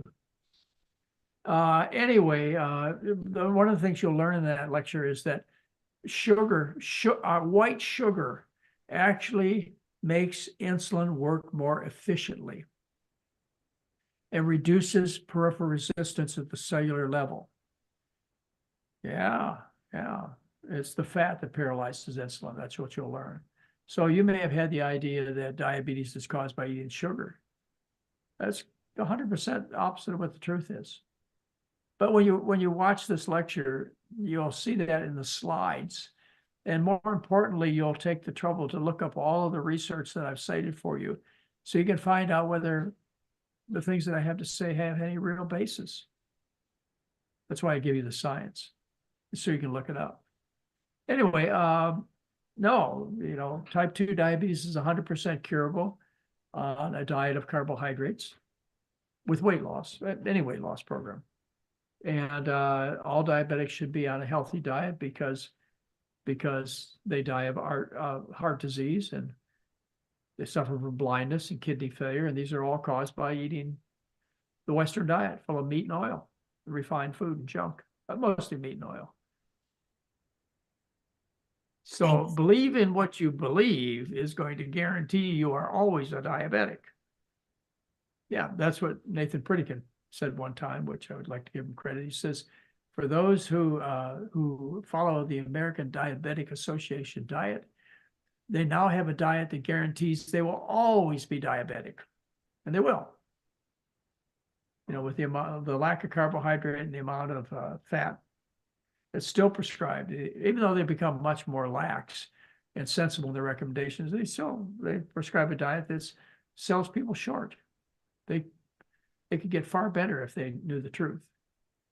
And they stopped hedging. Why do they hedge? Why do they do that? Well, they get money from industry. That's why they do that. And besides that, they sit down to lunch and they find out that meat and oil and cheesecake and so on is causing these diseases. And that, at one level, but you're sitting and you're shoveling all the same stuff in your face. You can't see beyond your own dinner plate. I mean, good grief, how could what I'm doing be wrong? It's an attitude of human beings. So, because you can't see beyond your own dinner plate, you condemn the whole world to be sick. And because of the influence of industry, drug industries, food industries, and so on. It's money. We're going to beat them. Okay, so Peggy wants to know if sweet potatoes can be a whole meal and what type of bottled water do you recommend? Oh, I don't have a recommendation for bottled water. Any kind of water you want. I'll tell you what I have found, though, and I kind of pass this on as a, both a personal experience and as a somebody I found a little research supporting, is I think that you got to be careful about drinking carbonated waters. I think they have an adverse effect on the bladder. And these bubbly waters make people urinate a lot. Maybe it's because they drink a lot of water, because they somehow, at least in my past experience, bubbly waters seem to be more tasty than just plain still water. At least I developed a taste for it. But so that, maybe you drink more water and that's why you urinate more. But it's a good way to cut back on your fluid intake if you're having urinary problems. So, but besides that, just clean water. If your tap water is clean, that's fine. If we happen to get bottled water in this great big 5-gallon bottles, and we have a water distiller purifier on our countertop. So we take it serious. We keep the water reasonably clean in our household. It's worthwhile. And is sweet potatoes a complete meal? Yeah, all the protein, vitamins, minerals, loaded with beta carotene. That's why they're orange. They got all the carbohydrate you need. Sweet potatoes, have trouble people. And you may have some, quote, experts tell you otherwise, but you need to read the research, the data. And I provided it for you, by the way, in the lectures I've given. But people have been very critical of populations that have lived on sweet potato diets, specifically the Highlanders of New Zealand. Okay, they lived on a diet of sweet potato leaves and roots. 92% of their diet came from sweet potato leaves and roots. And the sweet potato, according to early analyses, contains only 3% of the calories as protein. I think they're probably closer to 6%, but it doesn't matter. These people survived at least 60,000 years in that area of the world. And they fought battles, they had babies, they participated in athletic events, and their primary driver has been sweet potatoes. So yeah, sweet potatoes are, in fact, when I put together a lecture, which maybe I'll resurrect, but it's on what is the best diet of all diets.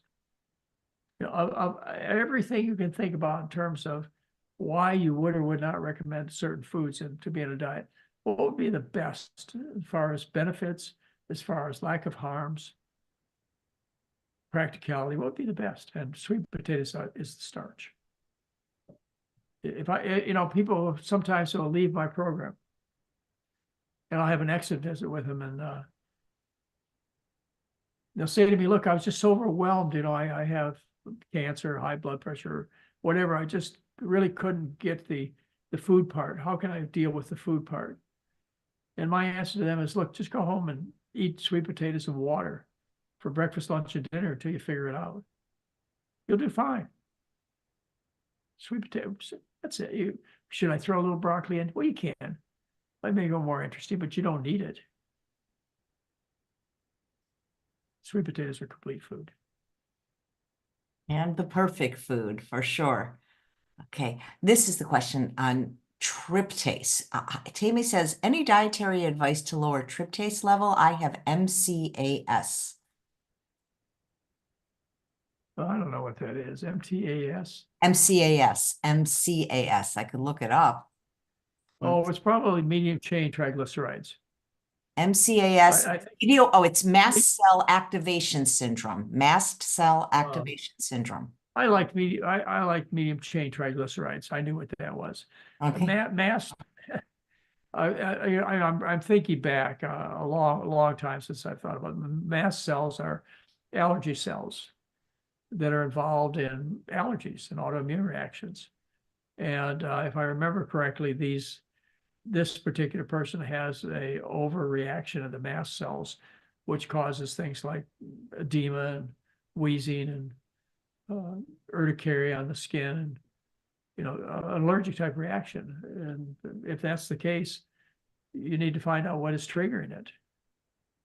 And if you've got some kind of genetic weakness, which I'm not saying you do or don't, I don't know of any special treatments for you, but I do know something is I am usually surprised when I tell people, look, I really don't know. I mean, there hasn't been research done on it. Why hasn't there been research done on it? Well, because not that many people have it, or there's not any economic advantage to doing research on it. But there's not been any research done on it. But, I know it's important that you get better. Why don't you give this a try? Just like I told you, give it a try. Give it 4 months and see if it works. It's not going to cost you anything. It's not going to do you any harm. And it may, as it's turned out with so many people, that's why I consider myself the luckiest doctor in the world, is because I get to give people advice that works. If it turns out that, even though nobody's reported in the past it worked for you, then that's what's important. It worked for you. So give it a try. And I may be way off on the mast cells, but probably I'm pretty close. Thanks. This is about, let's see. Jackie says, what do you think about the Lp(a) test that many doctors are saying is more accurate at predicting high cholesterol outcomes? I would like to know if all your other cholesterol numbers are good, do you still recommend being tested for the Lp(a) to know your lifetime risk? No, I don't recommend it. I don't recommend you test really for any of the fractions, because you get confused. Your doctors are confused too. They don't know what to do. So what we did is we started out with total cholesterol, and that's what I was trained to use, and that's really what I've used through my whole practice. And then we discovered that we could more closely relate the risk of having heart trouble in the future to certain subfractions of total cholesterol. So based upon mass and centrifuging masses, we centrifuge the cholesterol particle into different areas that are not distinct, but we call them high density lipoproteins, medium density, low density, and very low density lipoproteins. The high density have lots of cholesterol, lots of cholesterol and very little fat in the lipoprotein molecule. Cholesterol runs around in packages called lipoproteins. They're made of protein, fat, and cholesterol. So in the lipoproteins that are high density, in other words, they have a lot of cholesterol in them, they have very little fat. That's the form that is supposed to leave the body in, is the high density form. That's why they tell you, having more high density is to your advantage. And then as you go and you have more fat along with the cholesterol, because fat is lower in density than cholesterol, you develop medium density, low density, and very low density lipoproteins when it contains more fat. Okay, so what's been discovered is people who have more high density lipoprotein have less risk of heart disease. Those with more of the low densities have more heart disease. They call it good and bad cholesterol. All right, well, that's okay, except that's confusing too. The reason is that the way to get more high density cholesterol, HDL, is to eat more cholesterol, because it's just a subfraction of total cholesterol. And what will happen is if you are changed to be a healthy eater, you'll find that you get a tremendous drop in your total cholesterol. But you see the doctor and you get the fractions and you find out your good cholesterol drop too. And if you believe that that's important, then the recommendation will be, or should be, or could be, because it's the most effective way to do it, to raise your good cholesterol, is to eat more cholesterol. In other words, go home and have a big steak. That'll help. Yes, when you eat a good diet, total cholesterol goes down. That's all I need to know about. I don't need to know that the other fractions went down too. They do. It's the same thing with lipoprotein A and lipoprotein B. Same thing with particle size. I don't really care, because it's not going to do anything to help me change with the advice that I'm going to give you, which is to eat a healthy diet. And it will be based not on laboratory tests. It'll be based on, your history and your eating patterns. But it's not going to change. I don't need this extra information. I don't need to get confused. No, and I don't need to have any of my patients confused, by getting advice like you need to, cut down on animal food so you have less lipoprotein A and you're much healthier. I don't think so. Anyway, no, I don't think you should pay any attention to that nonsense. It was kind of interesting, Dean Ornish, when he did his reports on reversal of artery disease, which he saw in various scans. Total cholesterol was not correlated with the chance of having reversal of artery disease. Changes in cholesterol did not predict. What was the correlation? The strongest correlation was whether or not you follow the program.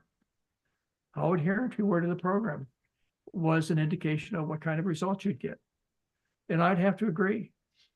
Stop following false gods, which are these numbers. Just fix the problem. And maybe reward yourself once in a while by looking at the numbers. But if they're not so good, realize the treatments offered most of the time don't do you any good at all.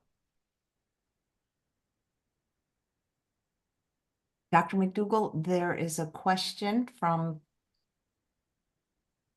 it's about sigmoidoscopy, I believe, because I'm so sorry. There's just so many questions. My thing skips so quickly.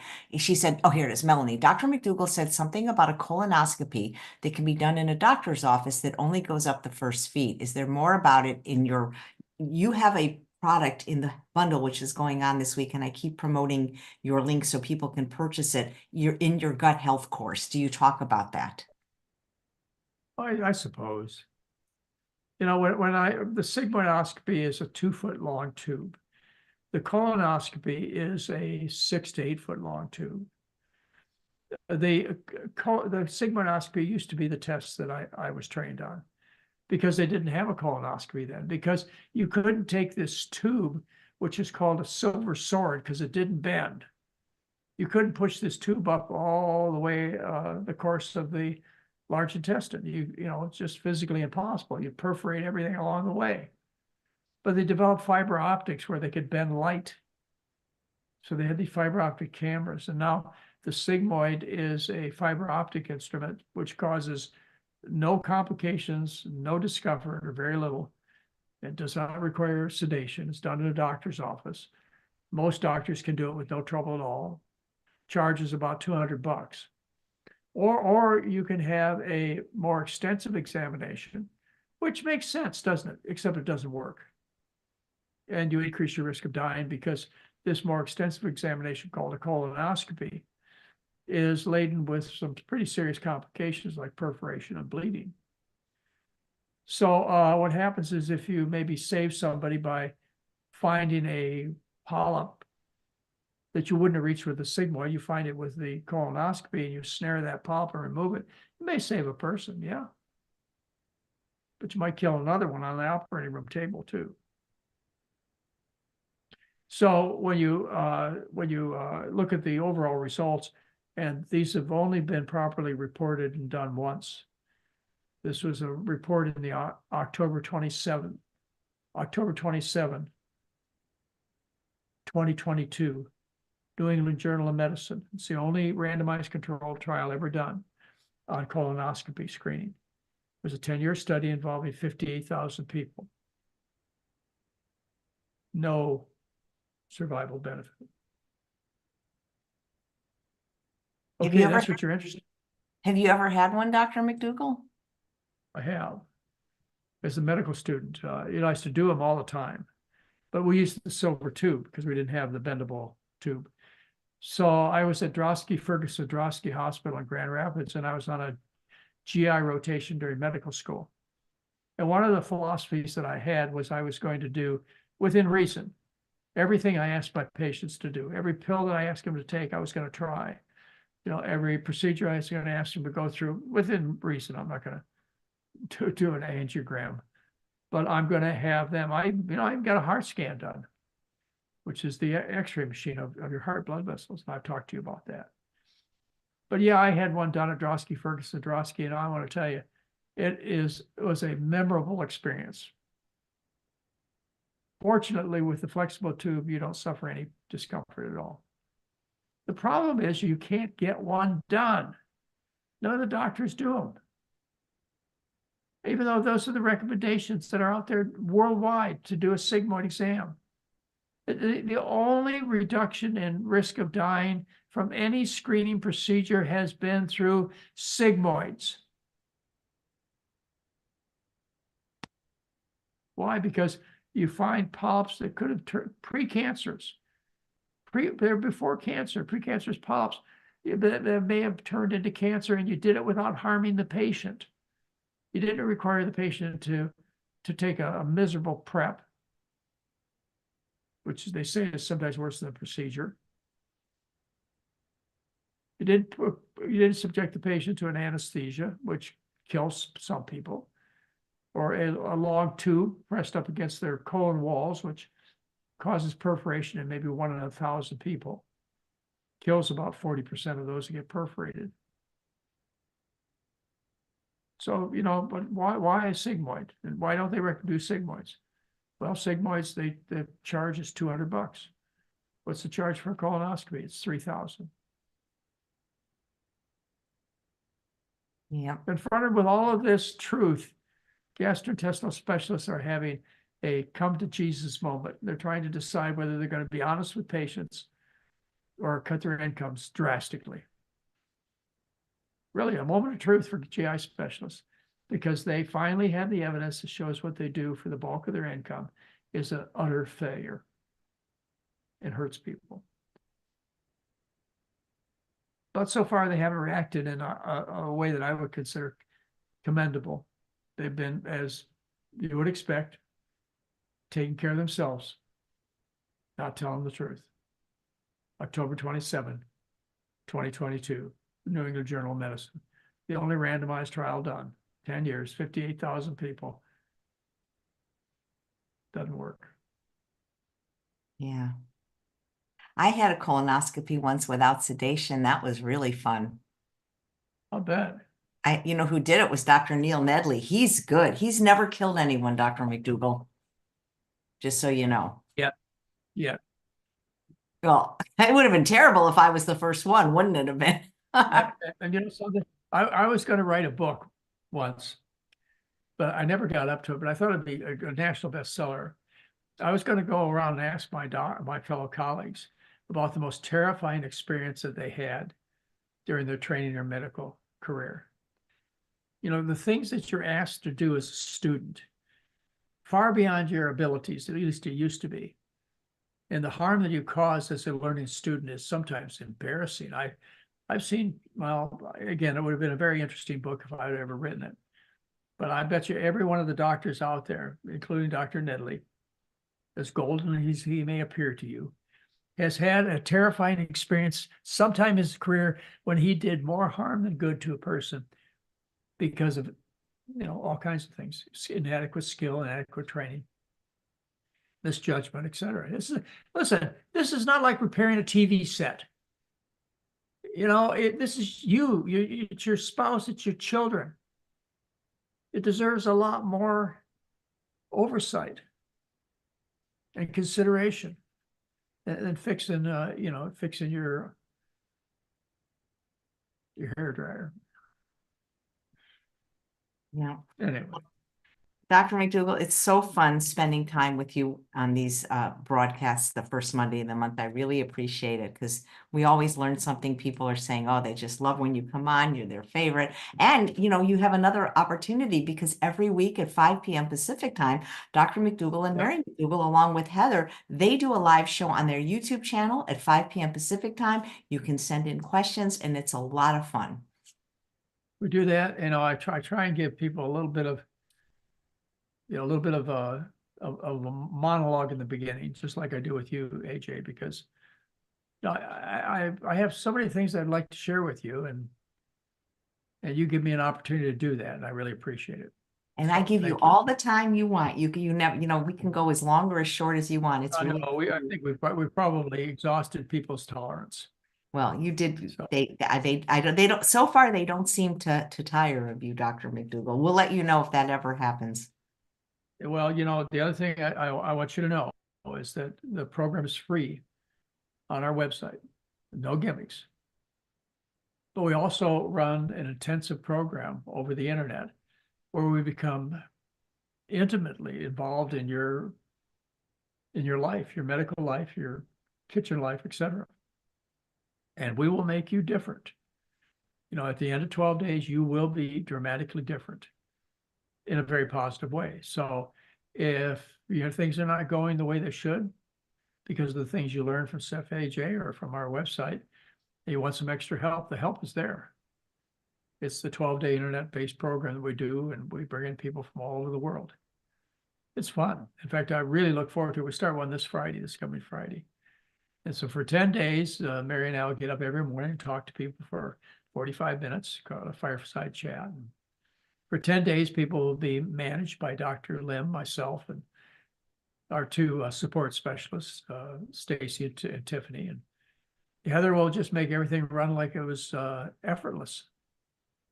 It runs like it was effortless, like it required nothing at all because it went so smooth. But anyway, that's the way the program runs. And we get better results from the telemedicine program than we ever did with either the hospital-based program, which I did for 16 years, or the resort-based program, which I did for 18 years. In the past, I think it's 3 or 4 years, we've been running the telemedicine program. Everything's been very positive, very, very positive. It's a decision that we were forced to make because of the COVID-19, but it's a decision that was welcomed by everybody, patients in particular. So join us sometime. Let's get these things fixed. You only got one life to live. Thank you, AJ. Well, thank you, Dr. McDougall. It was such a pleasure. I hope to see you soon. Bye-bye. And bye-bye, Dr. McDougall. Soon. Thanks all of you for watching another episode of Chef AJ Live. Please come back at 1:30 p.m. for Dr. Simran